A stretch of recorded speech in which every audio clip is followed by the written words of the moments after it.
সুপ্রিয় দর্শক, আসসালামু আলাইকুম। জীবন গল্পে সবাইকে স্বাগতম এবং দেশ ও বিদেশ থেকে যারা আমাদের ভিডিওটি দেখছেন তাদেরকে মন থেকে আন্তরিকভাবে শুভেচ্ছা। আসসালামু আলাইকুম। ওয়ালাইকুম আসসালাম। কেমন আছেন আপু? এই তো আলহামদুলিল্লাহ ভালো। আপনি? আলহামদুলিল্লাহ ভালো আছি। বোন, আপনার নাম কি?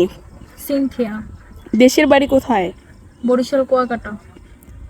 আচ্ছা, আপনার পরিবারে কে কে আছে? আমার পরিবারে কেউই নেই বলতে। কেন বোন, আপনার মা বাবা কি হয়েছে? আমার ছোট থাকতে আমার বাবা মা আলাদা হয়ে যাওয়ার পরে যারা তাদের মতো বিয়ে করে ফেলছে, এরপরে আমার নানির কাছে রেখে চলে গেছে। ও আচ্ছা, মনে হচ্ছে মনে অনেক কষ্ট। অনেক। তো আপু, এখানে আসছেন কেন? এখানে আসছে একটা ভালো স্বামী খোঁজার জন্য। তো ভালো স্বামী একটু বললে ভালো হয়, মানে কি রকম ভালো স্বামী চাচ্ছেন?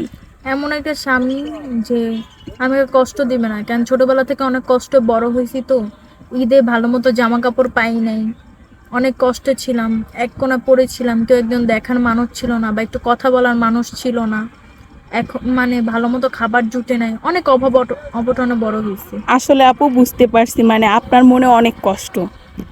তো আপনার মা বাবা কি হয়েছে আপু? ওনারা আলাদা হয়ে আমার আব্বু আম্মু আলাদা হয়ে যাওয়ার পর তারা আর আমার কোনো খোঁজ খবর নেয়নি। পরে আপনি কার কাছে মানুষ হয়েছেন? আমার নানির কাছে মানুষ হয়েছে। তো উনি কি রকম আদর যত্ন করে? আসলে আমাদের অনেক গরিব ফ্যামিলি, তো একবেলা খেলে আরেকবেলা ভালো মতো খেতে পারে না, তো আমার নানি বাসায় কাজ করে যতটুকু পারছে দিছে আলহামদুলিল্লাহ। মানে আপনার নানি মানুষের বাসায় কাজ করে? হ্যাঁ। ও আচ্ছা, বুঝতে পারছি। তো আপনি কি মুসলিম আপু? জি হ্যাঁ।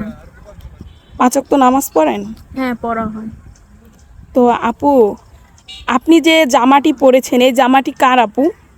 এই জামাটা আমার এক বান্ধবীর। আসলে কি বলবো আপু, এত অভাবে আছি যে 2 বেলা না খেয়ে থেকে 1 বেলা খেতে হয়, এরকম একটা অবস্থা আপু।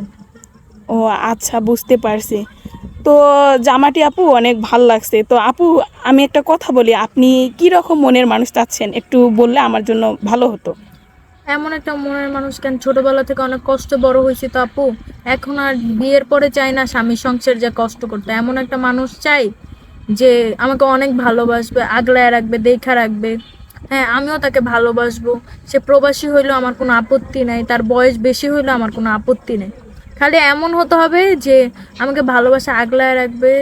এই অনেকে মানে অনেক ভাইদের বউ আছে, বাচ্চা আছে, বা আমার তাতেও কোনো আপত্তি নেই, শুধু আমার স্বামীটা আমার দিক দিয়ে ভালো হইলেই হবে।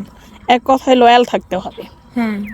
যদি কোনো প্রবাসী ভাই আপনাকে বিয়ে করতে চায় বা ভালোবাসতে চায়, আপনি কি রাজি আছেন? হ্যাঁ, অবশ্যই আমি রাজি আছি। কেন বলতে, আমার নানি এতদিন ছিল, তো আমার নানি গত 2 সপ্তাহ আগে মারা গেছে, তো এখন এই পৃথিবীতে বলতে আমার কেউ না, আমি পুরাই এতিম। ও আচ্ছা আপু, বুঝতে পারছি। যদি কোনো প্রবাসী ভাই আপনাকে বিয়ে করে দেশের বাইরে নিয়ে যেতে চায়, আপনি কি রাজি আছেন? হ্যাঁ, অবশ্যই আমি যাব। বা বিয়ের পর কোথায় যাওয়ার ইচ্ছে আছে আপু? আমার স্বামী যে জায়গায় যাবে আমি ওই জায়গায় যাবো ইনশাল্লাহ। আচ্ছা, এগুলো কি সত্যি বলছেন নাকি মানে ভিডিওর সামনে এগুলো বলছেন? না আপু, মিথ্যা কেন বলবো বলেন? আসলে কেউ ফোনের সামনে এসে তো আর মিথ্যা বলে না।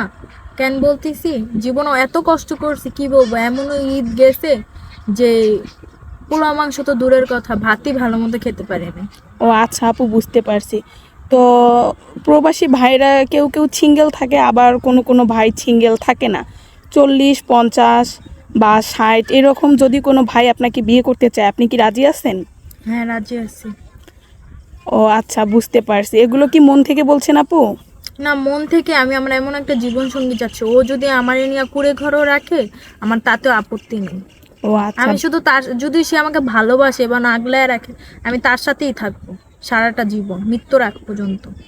ও আচ্ছা আপু, বুঝতে পারছি।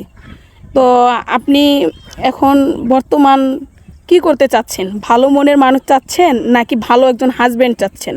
ভালো একজন হাজবেন্ড চাচ্ছি আমি। আমি এমন হাজবেন্ড চাচ্ছি যে তার বাসায় আমি লাল শাড়ি পরে ঢুকবো এবং সাদা সাদা শাড়ি পরে বের হব। ও আচ্ছা আচ্ছা আপু, বুঝতে পারছি। তো দিনকাল অনেক কষ্টে যাচ্ছে আপনার। অনেক আপু। তো আপু, আমাদেরকে আপনার ফোন নাম্বারটি দিয়ে যান। আপু দেখেন, একবেলা তো ভালো মতো খেতেই পারি না, ওই জায়গায় ফোন কিভাবে ব্যবহার করব বলেন?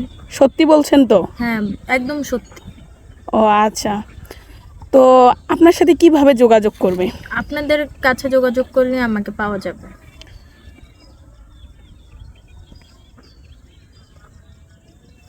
তুই এই কথাটি মন থেকে বলছেন তো?